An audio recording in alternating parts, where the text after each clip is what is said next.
Hello everyone and welcome back to Easytalk English Channel. I'm Sarah. Hi, Sarah.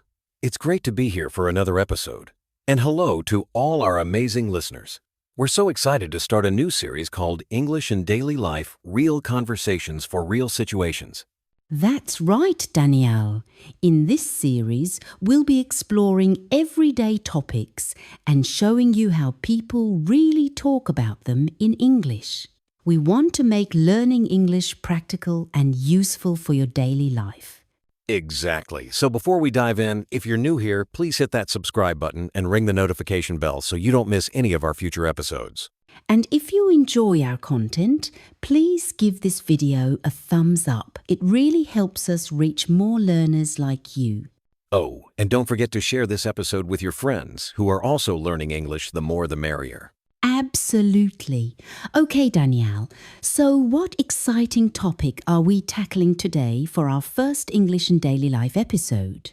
Well, Sarah, since it's the start of the day for many of our listeners, I thought we could talk about something very common, our morning routines.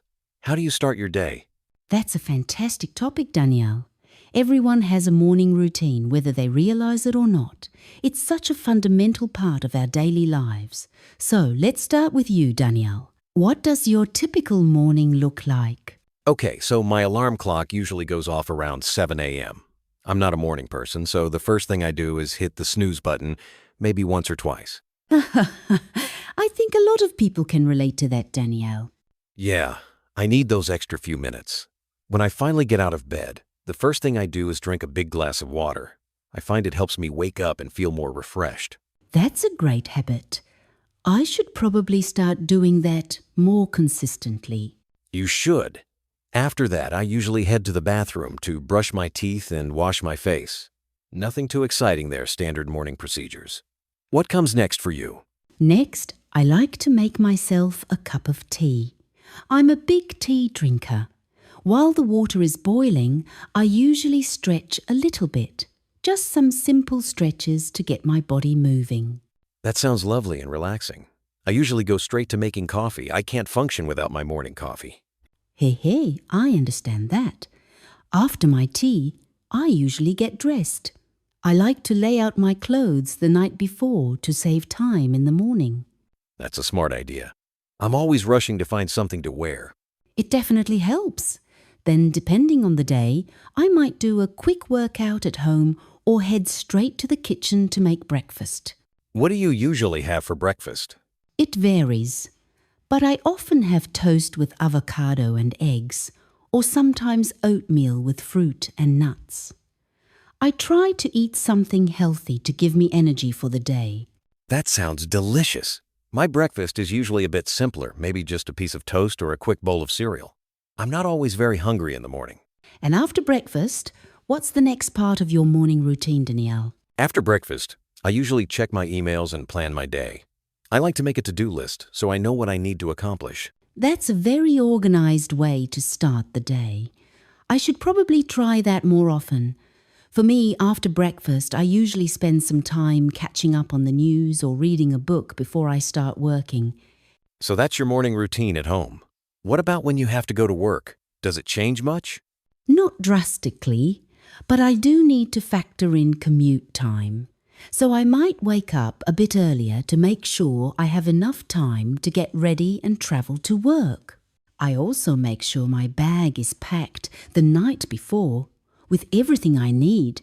That makes sense. Being prepared definitely reduces morning stress.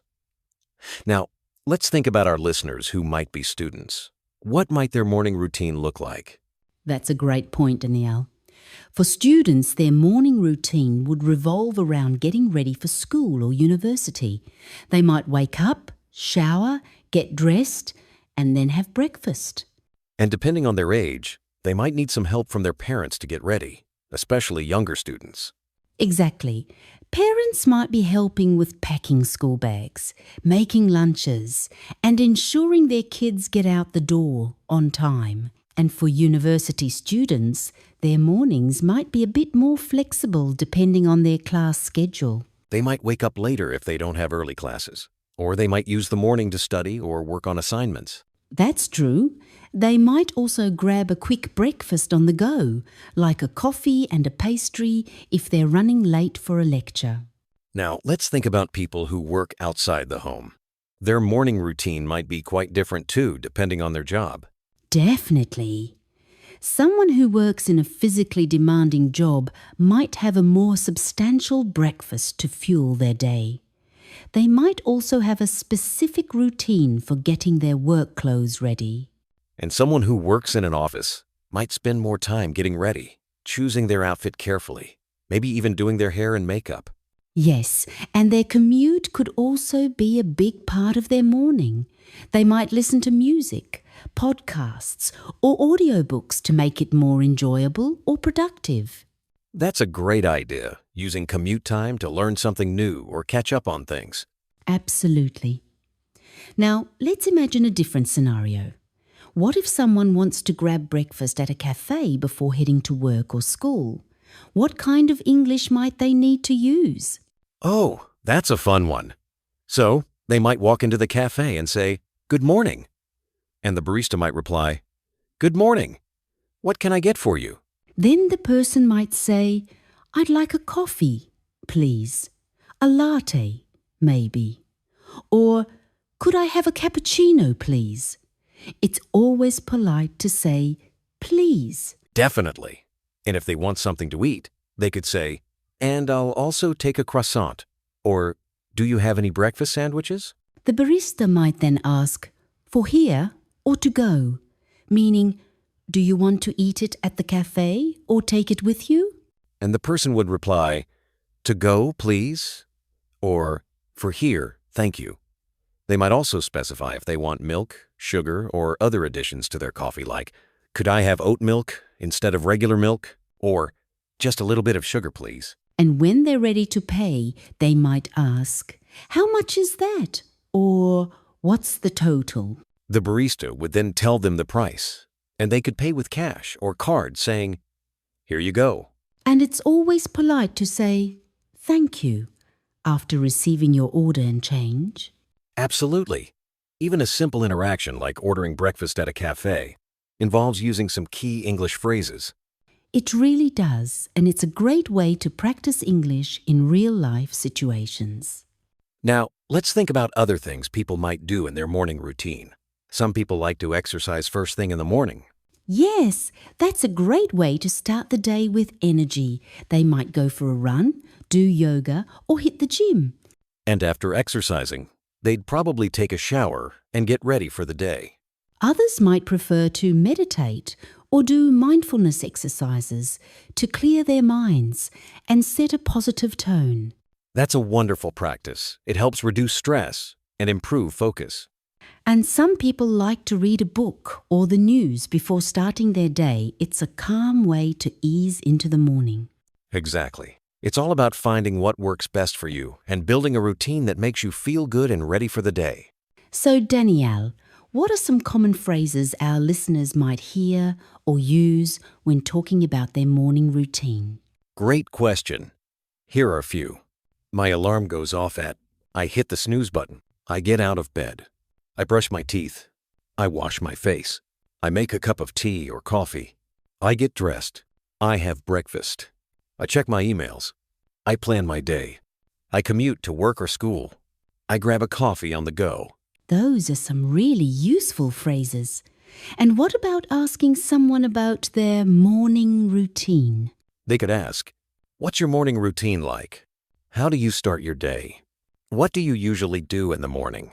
Do you have a set morning routine?" These are great conversation starters, perfect for practicing English naturally. Exactly. Talking about daily routines helps you connect and learn how people really speak.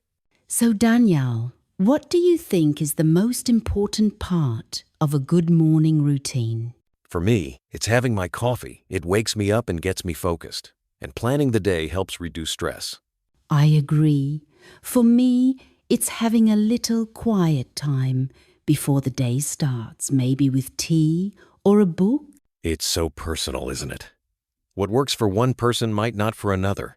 Exactly, and weekends are different too.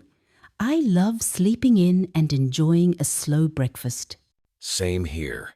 Weekends are made for relaxed mornings. So, for our listeners, think about your morning routine. What do you enjoy about it? What would you change? Try describing it in English. And if you're brave, share it in the comments below. We'd love to read them. That's a fantastic idea. We can all learn from each other's routines. So, to wrap up, we hope you found today's episode helpful and interesting. Remember, learning English is all about connecting it to your daily life. And what's more daily than your morning routine? Exactly. We hope this real conversation gave you useful vocabulary and phrases to talk about your mornings. Before we say goodbye, don't forget to subscribe to Easy Talk English if you haven't already.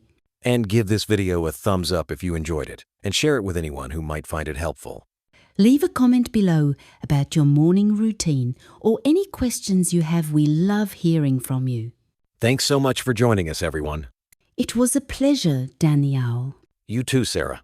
And we'll see you all in the next episode of Easy Talk English.